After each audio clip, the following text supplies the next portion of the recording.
Hey everybody, welcome back to Global Conflict TCG. Ryan here with you. Um, so it's been a while since I've posted a devlog update, and I think this is devlog 8. I think it's 8. We'll see. um, so it's been a while since I've posted an update. Been like sick and working on other stuff the last week and a half, but I'm back at it. So I figured it'd be a good time to give you a progress update of where this project is at.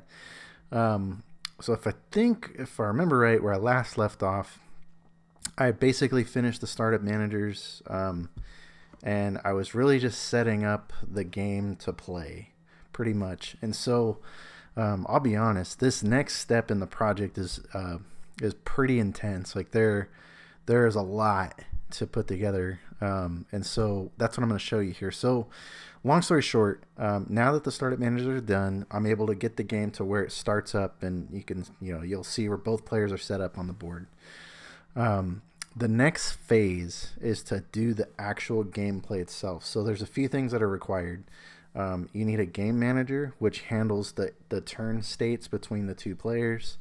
And I thought all I was going to need was a game manager, but come to find out, I need a game manager, I need a player manager, a player turn manager, which handles the actual turn for the player, for each player. So you can see here in my hierarchy, I have a player 1 turn manager, player 2 turn manager, and then I also have a player 1 attack manager.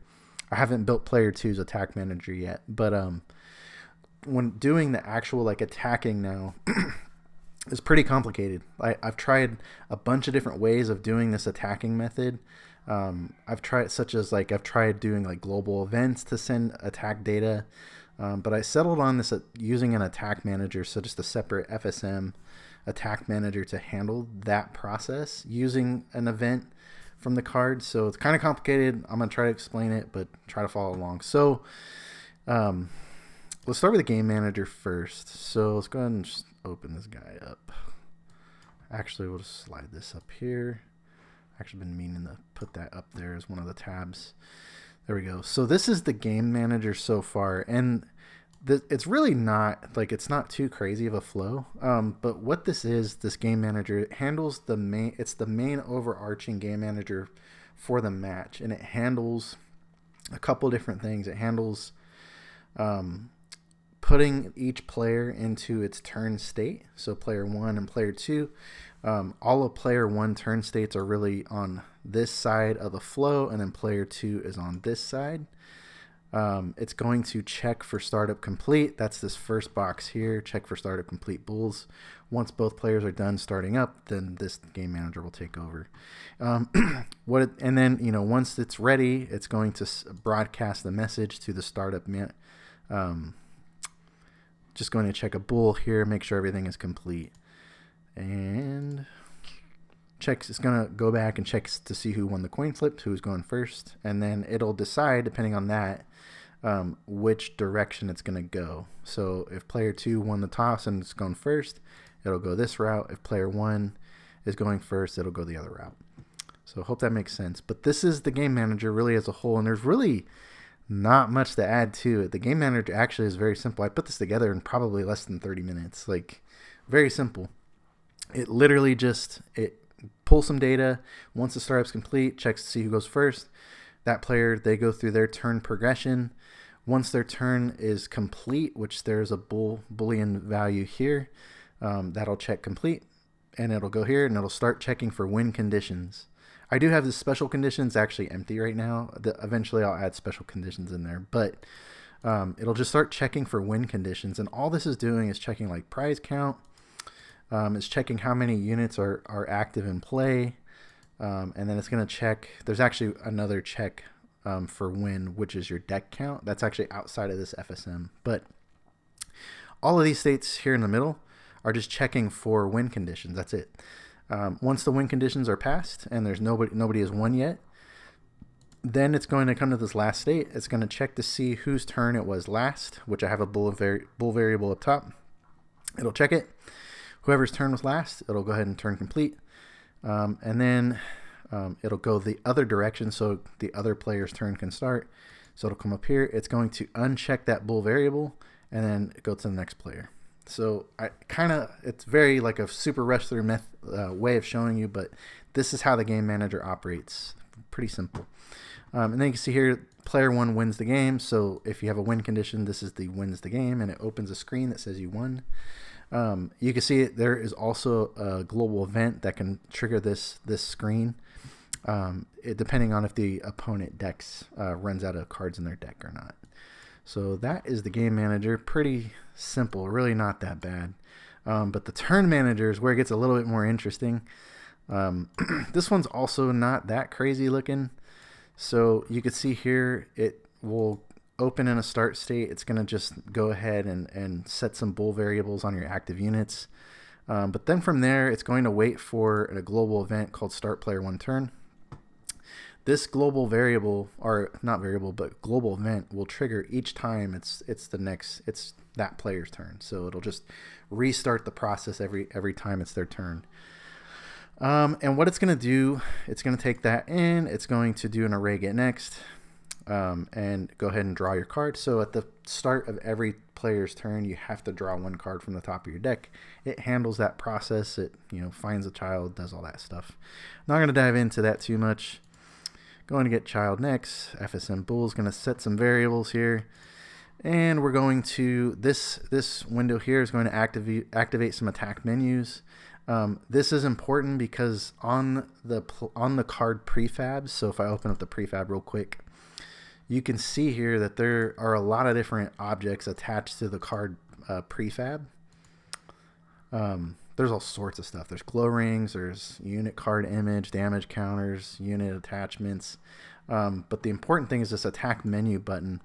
This has to get activated, and essentially what this does is it turns the card into when player 1 is in player 1's turn, and this card is in the active unit slot, it's going to activate this giant translucent button. You won't be able to see it, but essentially what it allows you to do is to click on the card and to open up the attack buttons so you can make a choice if you want to attack or retreat. It's just to activate that, so that way the big buttons aren't activated all the time. And so that's how we do that. And then here on the prefab itself, I have an attack for attack number 1 and attack number 2. Here is attack number 2. This is the only attack that I actually have working right now since I'm doing testing.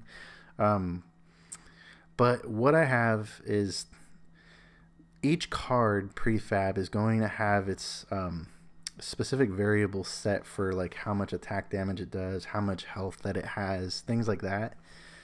So this attack, what it's going to do, it's going to broadcast an event to the enemy side of the board to highlight all of the enemy units that you're able to attack. So that's what this event is for. From there, it's going to get some FSM bools. It's going to check to see which active slot it's in.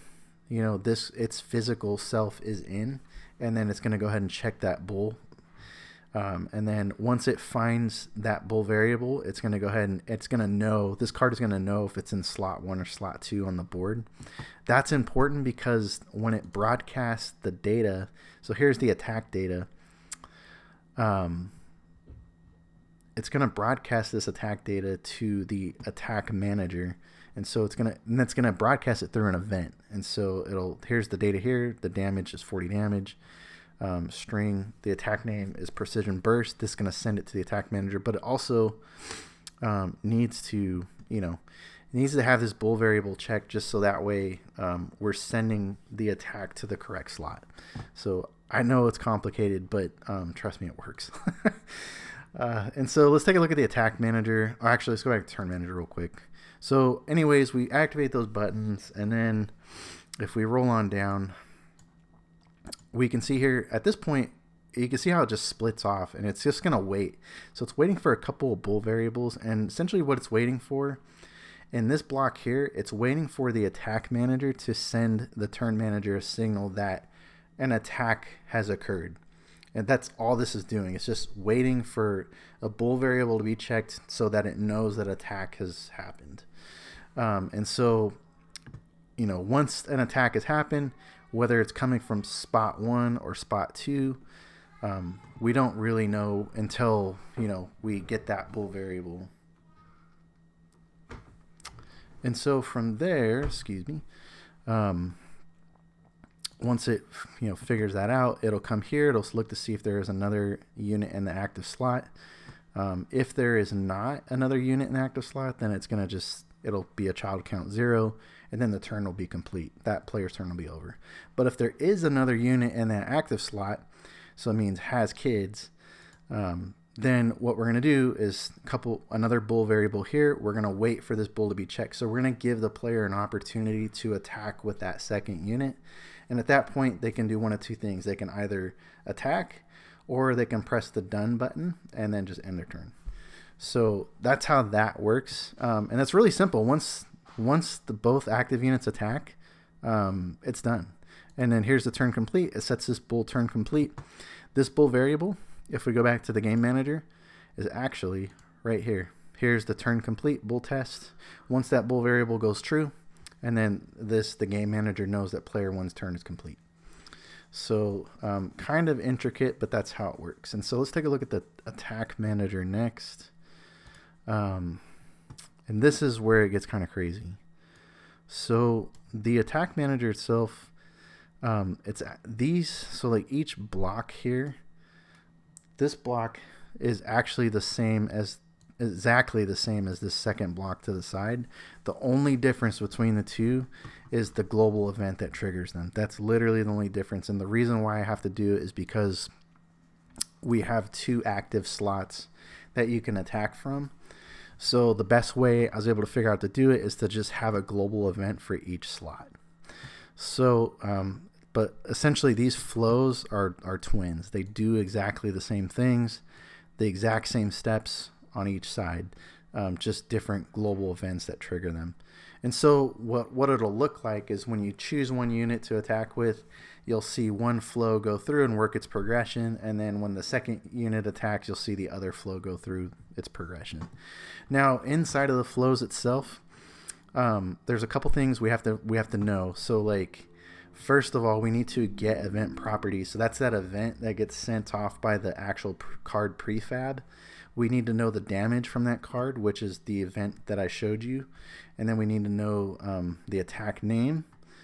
And then from here, we're going to go ahead and get next child. So what's kind of nice is that because and then the reason why I went with an attack manager, a key thing that you got to understand is that prefabs, when you have a prefab game object, when you're building the prefab, it cannot communicate with objects in the scene itself. You actually can't hook them up to scene objects. So it's a constraint. You can't like physically make those connections. So that's the reason why I created Attack Manager instead, to really handle this whole attack process outside of the prefab card itself. And so once you take all of that out of the prefab, at that point, then you actually can go and look at the enemy side of the board, such as their player active spots, look and get the child of those active spots, what card it is. You can check card properties. You can get the unit, you could check to see if the unit was selected or not, do a bool test to see which unit the player selected to attack. Once that selection's been made, it's either going to be slot 1 was attacked or slot 2 was attacked. And then that tells us which side of the board we need to, find the child game object card, pull the card's health or HP, and then from there we can go ahead and subtract the damage from the HP, and that's how we like actually carry out the attack. So this is pretty much it. And then from here, once we carry out the attack, we do the damage, we can go ahead and check the health of that card, and if the health is at 0 and they're knocked out, we can then initiate the prize card process, which will get the prize card value of the card, and then the very last thing, we'll send an event here to the prize card manager, which is actually inside of the turn manager. Let's go to the inspector. Here's the prize card manager. Actually, this is very simple. It's going to get the event of the prize card send event, which is the value of prize cards that the card that was knocked out was worth. It'll draw those prize cards. It'll draw however many cards that card was worth for prizes. and then it'll just set a bool saying that it's done. So there's that. There's the attack manager. But yeah, so I know this was really lengthy. I've done a lot since the last video, but let's go ahead and let's hop into the game and show you what it actually looks like. So let's go ahead and click play maximize, and let's just show you. So it's still pretty rudimentary, but what you're gonna see is both sides of the board are gonna be set up. I'm gonna load my units, and then I'm gonna be able to attack the AI opponents, and you'll see their damage counter actually will go, their health will go down, and then when it goes to 0, they'll be knocked out and they'll move to the discard pile. So let's go ahead. We'll just go ahead and start second.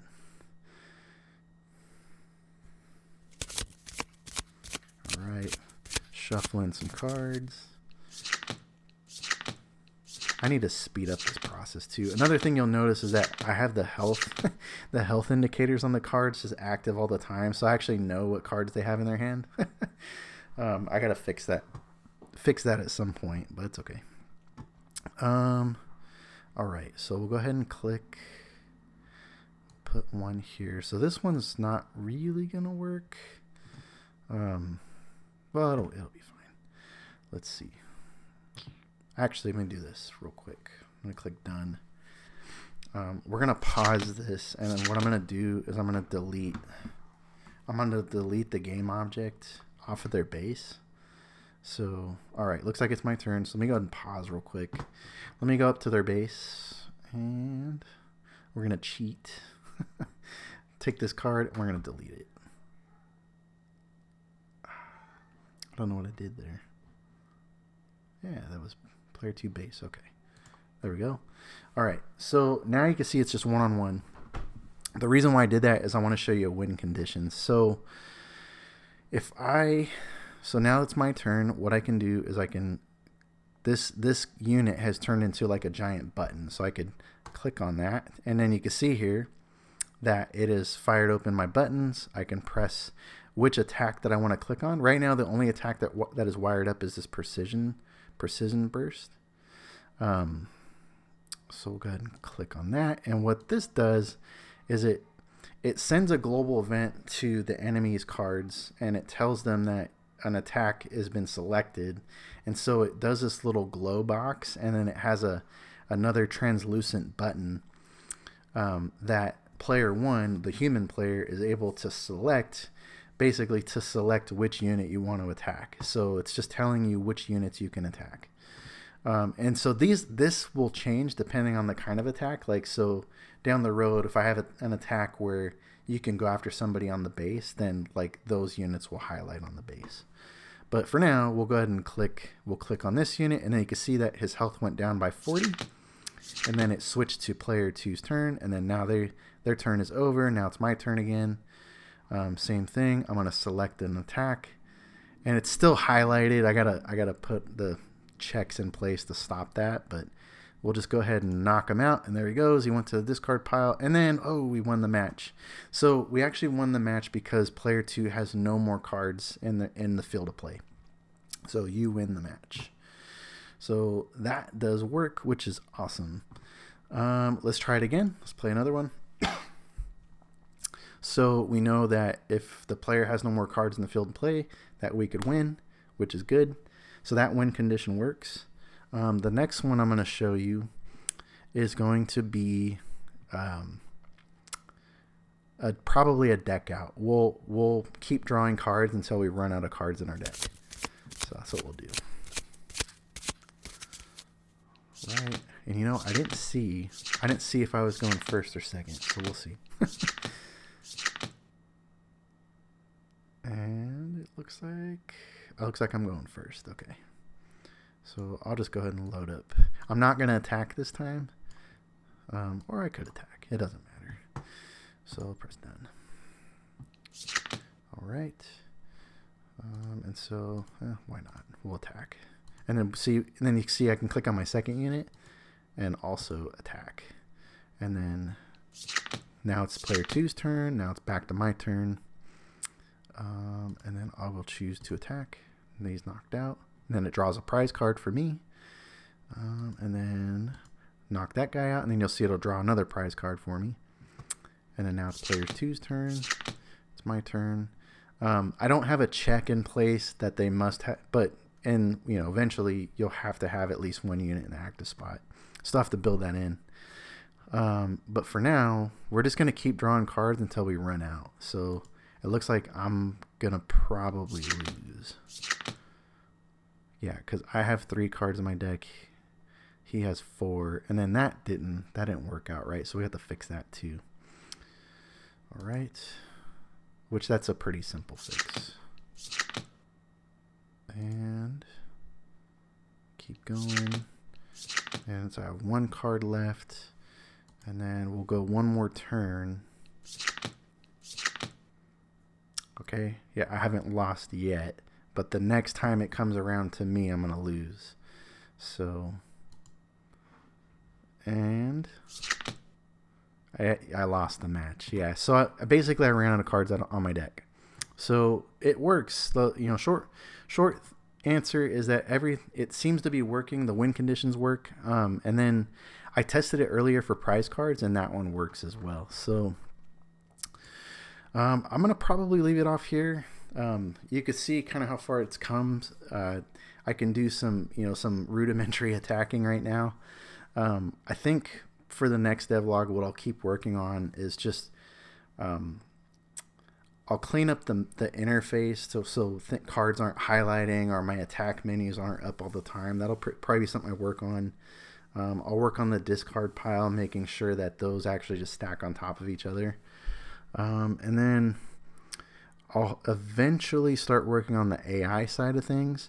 And that'll actually be very soon. I'll start working on the AI side and having the AI be able to attack me back. And then I'll also work on some of the constraints as far as like making sure that there's always an active unit or a unit that's active.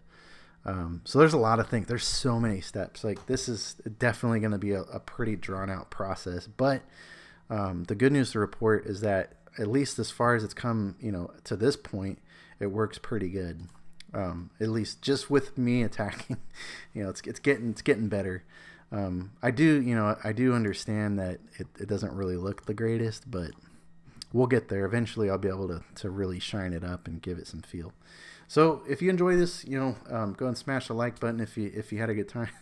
Probably did, and it's probably pretty boring. But if you got any information or any idea or inspiration out of it, I hope you did. So this is, like I said, it's a pretty complex process to set all of the mechanics of this type of game up. But I think if we just keep working on it piece by piece, step by step, we'll eventually get it done. So, all right, I think that is it. We'll see you on the next one. Devlog 9, it'll be somewhere up here whenever I finish it. Take care.